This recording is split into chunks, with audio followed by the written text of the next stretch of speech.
자, 우리가 다니엘서 이제 1장부터 12장까지 마지막 장까지 왔습니다. 자, 12장은요. 이 세상의 종말의 때에 마지막 때가 있을 텐데 그때가 되면 악은 망한다. 악은 망하고 의는 승리한다. 하나님의 백성은 승리한다라는 그런 결론을 보여주는 내용입니다. 자, 우리가 어제까지 11장까지 살펴보았을 때 이 세상의 종말을 생각하면 어때요? 어떤 마음이 드세요? 두려운 마음이 생기죠. 괜히 무섭죠. 막 성경에 보니까 뭐 적그리스도가 성도들을 미혹한다는 뭐 이야기라든지 핍박과 박해가 일어날 것이라는 예언이라든지 사회적 어떤 장치 또는 어떤 법이라든지 이런 부분들로 인해서 신앙을 지키기 힘들 것이다라는 이런 예언들, 또 신앙을 지키려 하다 보면 또 세상으로부터 차별과 그리고 심지어는 이제는 처벌을 우리가 걱정해야 되고 두려워해야 되는 그런 일들이 일어날 것이다라는 이런 예언들을 생각해 보면 그런 두려움이 들 수밖에 없는 거죠. 그래서 이제 걱정들을 많이 하죠. 내가 그런 때를 만나면 과연 나는 신앙을 잘 지킬 수 있을까? 이렇게 말하는 경우도 있습니다. 이런 두려움이 좀 크다 보니까 심지어는 아유, 말세에는 신앙을 지키며 살아가기 힘드니까 이제 앞으로 애 안 낳는 게 나아. 애 낳으면은 고생이야. 그 아이 얼마나 힘들겠어. 말세를 다가올수록 아유, 그 신앙 지키며 버티는 게 얼마나 힘이 들겠어. 그도 그럴 것이 오늘 1절을 보면 환란이 있으리니 이는 개국 이래로 그때까지 없던 환란일 것이며, 하나님의 역사가 시작된 이후로 그와 같은 환란이 없을 정도로 아주 엄청난 환란이 있을 거라는 거예요. 성경에서도 이렇게 말하고 있는 거죠. 이때까지 없는 환란, 인류의 종말이 매우 처참하고 무섭고도 굉장할 것이다라고 하는 이 부분 때문에 우리는 두려움에 사로잡히고 마는 거죠. 그런 생각이 드는 것은 충분히 이해합니다. 그런데 오늘 말씀을 보면 이 성도의 신앙적 신념과 가치관은 그래서는 안 된다는 거예요. 자, 말세의 환란이 무서워서 그리스도인들이 자녀를 낳고 기르지 않는다면 이 세상의 복음을 누가 전합니까? 누가 전해요, 복음을? 하나님은 우리에게 그런 사명을 주셨는데 그리스도인의 정체성은 복음을 전하고 가르치고 빛과 소금의 역할을 감당해야 하는 것이 하나님의 뜻인데 그 뜻을 누가 이룬다 말입니까? 자, 이런 생각이 드는 이유는 무서움이 크기 때문이죠. 사실 엄밀히 따지면 하나님을 믿는 믿음이 부족한 것입니다. 자, 그러면 종말의 때를 살아가는 성도의 삶은 어떠해야 하는가? 자, 오늘 성경이 뭐라고 말씀합니까? 천사장 미가엘이 하나님의 백성들을 보호할 것이라는 거예요. 우리는 두려움에 사로잡혀 있지만 걱정이 앞서지만 성경은 분명히 말씀하고 있어요. 하나님이 이 땅에 천사들을 보내주셔서 믿는 성도들을 그 환난 가운데 어떻게 한다? 지켜주시고 보호해 주신다는 거예요. 하나님은 하나님의 백성들을 위해서 누구를요? 우리 앞서서 천사들을 보내셔서 성도들을 보호해 주실 것이다. 다시 말하면 우리도 환난을 당하긴 당합니다. 안 당하는 게 아니에요. 환난을 당할 것이지만 그러나 그 환난 속에서도 무사할 수 있도록 그것을 이겨낼 수 있도록 어떻게 하세요? 지켜주신다는 거예요. 그리스도인들은요 이것을 믿는 거예요. 아멘이십니까? 하나님의 이 믿음을 요구하시는 거예요. 믿음입니다. 믿음. 다른 걸로 사는 게 아니에요. 하늘의 백성은요 믿음으로 사는 자예요. 우리는 이 부분을 잘 점검해 보아야 하는 거죠. 내가 정말 믿음이 있는가? 내가 가진 믿음은 무엇인가? 우리에게 믿음이란 단순히 예수 믿으면 천국 간다, 구원받는다 이 정도가 다 아니라는 거죠. 하나님은 우리에게 주시는 믿음, 또 우리에게 요구하시는 믿음은 우리의 삶의 모든 영역에서 나타나야 할 믿음의 차원이라는 것입니다. 오늘 본문 3절을 보면 지혜 있는 자는 궁창의 빛과 같이 빛날 것이요 많은 사람을 옳은 대로 돌아오게 한 자는 별과 같이 영원토록 빛나리라 하고 성경이 말씀하고 있어요. 자, 성도는 환란의 시대를 살아가고 있으나 별과 같이 빛나게 해줄 것이다라는 이 하나님의 약속의 말씀을 믿고 살아가는 거예요. 이 말씀을 믿는 것입니다. 다니엘도 예수님도 다니엘 12장 3절의 말씀대로 말씀하신 적이 있어요. 마태복음 13장 43절에 보면 그때의 의인들은 자기 아버지 나라에서 해와 같이 빛나리라. 귀 있는 자는 들으라. 환난 가운데에서도 두려워하지 않고 옳은 대로 돌아오게 하는 자, 옳은 곳으로 사람들을 인도하는 자, 그가 누구겠어요? 복음을 전하는 자예요. 복음을 전하는 자들에게 주님께서 하나님의 나라에서 해와 같이 빛나게 하실 것이다 라고 예수님도 이미 약속하셨다는 것입니다. 우리는 예수님의 말씀을 믿고 행하면 되는 거예요. 우리 주님께서 다 이길 힘을 주시는 겁니다. 그래서 우리는 오직 믿음으로 사는 존재들인 거예요. 그래서 성도의 삶은요, 사실 이 땅의 것을 구하며 사는 것이 아니라 이 믿음을 구하며 사는 것이 저와 여러분의 인생이요 기도의 제목인 줄을 믿습니다. 여러분, 우리가 새벽 기도라는 것을 한국교회가 하게 되는데 그 새벽에 단순히 하나님 내 자식 잘 되게 해주세요, 저 이거 잘 이루어지게 해주세요, 이 기도만 하는 것이 그 새벽의 시간이라면 우리는 과거 무속신앙에서 새벽에 정한수 떠다 놓고 비나이다 이거하고 큰 차이가 없는 거예요. 우리 하나님이 단순히 그런 분이신가? 성도들의 이 기도와 신앙은 거기에서 머무르는 것이 아니라 하나님 이 믿음을 주옵소서, 이 믿음으로 살게 하여 주옵소서. 하나님께서 원하시는 그 믿음을 구하며 사는 것이 그리스도인의 기도요 우리의 삶의 인생의 방향이 되어야 된다는 거죠. 그리스도인들은요 나를 위해 살아가는 존재가 아닙니다. 남을 위해 살아가는 존재예요. 예전에 어른들이 자식들에게 공부하라고 가르칠 때 뭐라고 합니까? 야 이놈아 공부 열심히 해라, 배워서 남주냐? 이렇게 가르쳤어요. 근데 그리스도인의 신앙가는요 뭐예요? 배워서 남주라는 거예요. 하나님의 사랑은. 이것이 현실에서 그리스도인이 가져야 할 신앙의 올바른 태도를 가리킨다는 거죠. 다시 말하면 그리스도인은요 우리가 이 살아가는 현실 세계, 이 현실과 동떨어져 살아가는 존재가 아니라는 말이죠. 현실의 삶을 무시하고 동떨어진 채 어떤 동떨어진 신앙관으로 살게 되면 많은 사람을 옳은 대로 인도하는 역할을 감당할 수 없기 때문인 거죠. 현실과 종말에 대한 분명한 신앙관을 가지라 이 말입니다.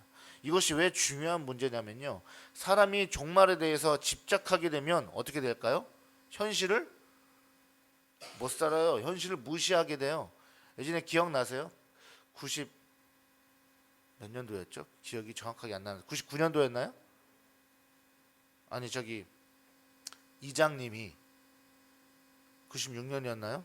그때 예수님 오신다고 12월 26일이었나? 예수님 오신다고 그래가지고 그때 막 한국 사회가 엄청 난리 났던 거 기억나세요? 오죽했으면은 막 TV 뉴스에서도 취재 나오고 그 당시에 막 카메라들이요 다 하늘 비추고 있었어요. 진짜 예수님이 오시나. 거기에 빠진 사람들이 어떻게 했어요? 이 종말론에 빠져 있으니까 어떻게 합니까? 막 집 재산 다 팔아가지고 막 갖다 바치고 내 인생은 이제 뭐 없어. 이 예수님 내일 오신대 그래가지고 막 거기서 막 박수치고 막 노래 부르고 찬양하면서 누굴 기다려요? 예수님 오신다고. 이 땅에서의 삶을 완전히 포기해 버리는 거예요. 여러분 그런 일들이 생기는 겁니다. 지금 이단들도 마찬가지죠. 오늘 다니엘의 모습을 통해서 이 문제에 대한 하나님의 뜻을 알 수 있는 것입니다. 사람이 종말에 집착하게 되면 현실을 무시하기 때문에 12장의 결론도 바로 이것을 말하고 있는 거예요. 12장은 전반부인 1절부터 4절까지 그리고 후반부인 5절부터 12절로 나누어지는데 이 5절부터 12절까지 후반부에서 현실과 종말에 대한 이 분명한 신앙관에 대해서 결론을 내려준다는 거죠. 자, 우선 종말의 때에 관한 천사들의 대화를 우리가 한번 보면 6절 한번 볼까요? 그 중에 하나가 세마포 옷을 입은 자 곧 강물 위쪽에 있는 자에게 이르되 이 놀라운 일의 끝이 어느 때까지냐 하더라. 자, 천사 둘이 나타나서 대화를 합니다. 그런데 한 천사가 다른 천사에게 정말 마지막 때에 일어날 일에 대해서 질문을 해요. 언제 이런 일이 일어납니까? 언제 이런 큰 환란이 일어납니까? 그러자 다른 천사가 뭐라고 해요? 3년 반이라는 기간을 이야기해요. 3년 반 동안 일어날 것이다. 자, 3년 반 동안의 환란과 핍박이 끝나면 모든 일이 다 이루어진다. 이렇게 이야기합니다. 자, 중요한 것은 기간을 말했지 언제 이런 일이 있을 것이다 라는 말은 했어요, 안 했어요?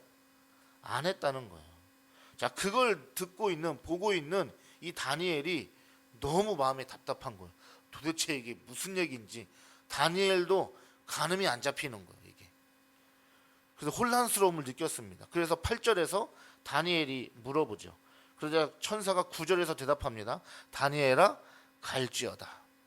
가라, 이 말이에요. 이제 들었지? 다 봤지? 이제 가. 어디로 가라는 거예요? 너의 현실 세계로 돌아가라는 거예요. 더 이상 알 거 없으니 이제 가라는 말입니다. 더 이상 묻지 말고 이 말세에 일어날 징조와 일에 대해서 뭐하라? 이제 심지어 입도 닫으라, 봉함하라. 여기서 끝이다라는 거예요. 이렇게 말하고 있는 것입니다. 이게 무슨 뜻이겠어요, 여러분? 말세에 대해서, 종말에 대해서 너무 지나치게 집착하지 말라는 거예요.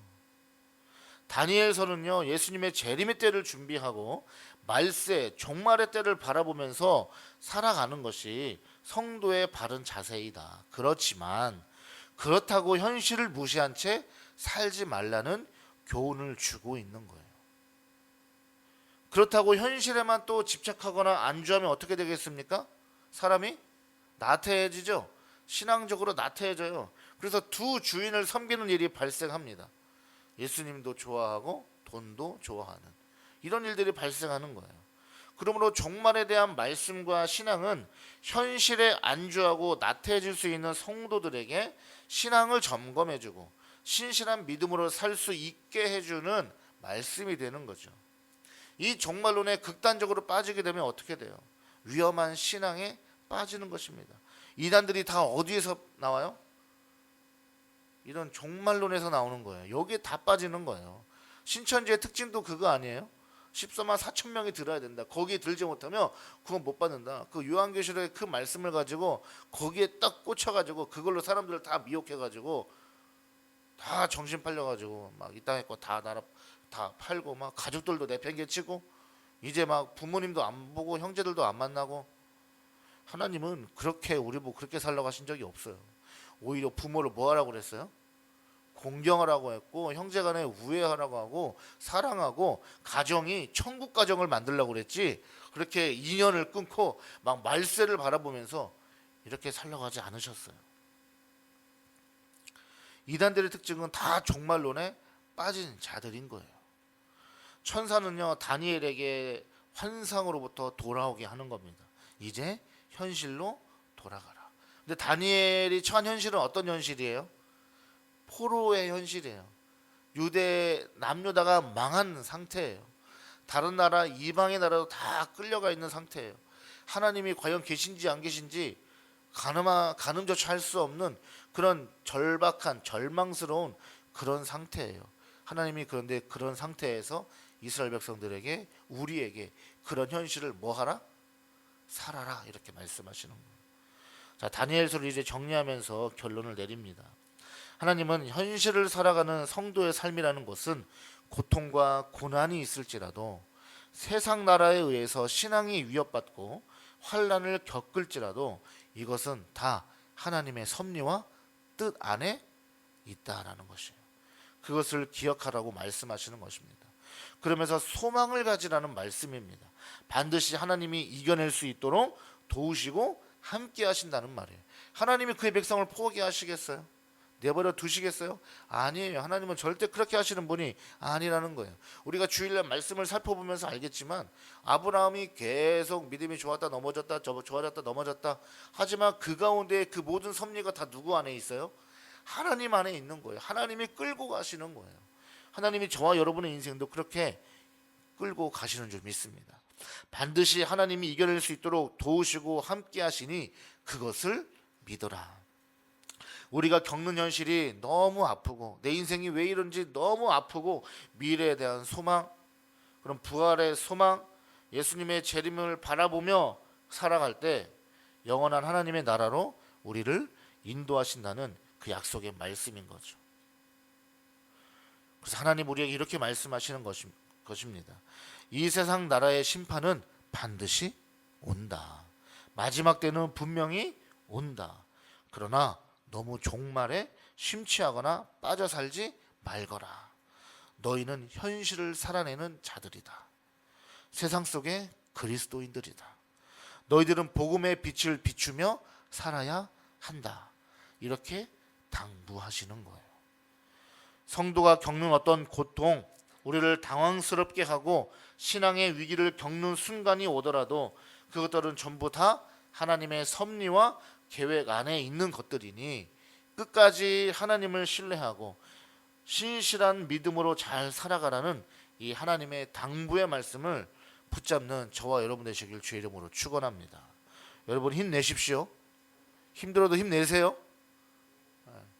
2026년 시작된 지 얼마 안 됐는데 벌써 쓰러지면 안 돼요. 힘내십시오.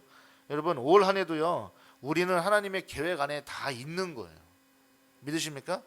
하나님은 지금 여러분을 향한 계획이 이미 다 있으시다고요. 그 안에서 지금 우리는 살아가고 있는 거예요. 현실의 신앙과 종말의 신앙이 적절히 조화를 이루어서 하나님의 뜻을 이루며 살아내는 2026년 한 해가 되기를 주의 이름으로 축복합니다. 기도하겠습니다.